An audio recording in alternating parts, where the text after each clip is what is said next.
right, I'ma do you right.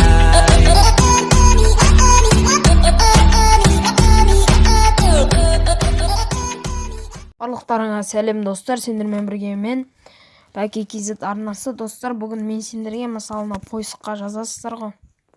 Мысалы Clash of Clans деп жазайық. Міне достар, осылай жазасыздар. Және мысалы KFG деп жазыңыздар. Енді достар, мысалы бір видеоны қарайық.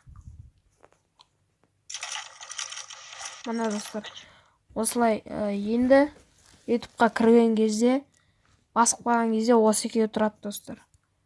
Енді осыны қалай кетіреміз, және нақта осы көрінген видеомыз тұрады. Бұларды кетіру үшін достар, мінекей достар, өз арнамызға басамыз, настройки, история и конвенциональность, және очистить историю просмотра дегенді басамыз. Сосын очистить историю поисканы басамыз. Болды достар, сосын обновить етеміз, шығамыз, қайтадан кіреміз.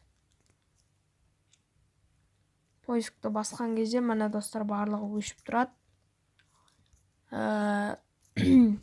Осы видео ұнаса достар, лайк басып комментария қалдырып кетіңіздер, және де мен сіздерге осы видеоға онлайн жинап кетсеңіздер, қалай ВКонтакте желісінен видео скачать етуді, және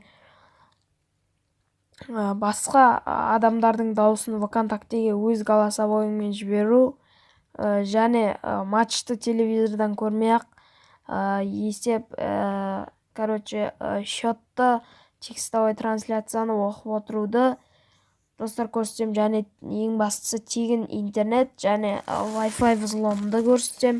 Ойындардың да взломын көрсетем достар, сұрап жатсаңыздар. Және AliExpress приложениясынан қалай заказ беруді көрсететін болам достар. Сау болыңыздар.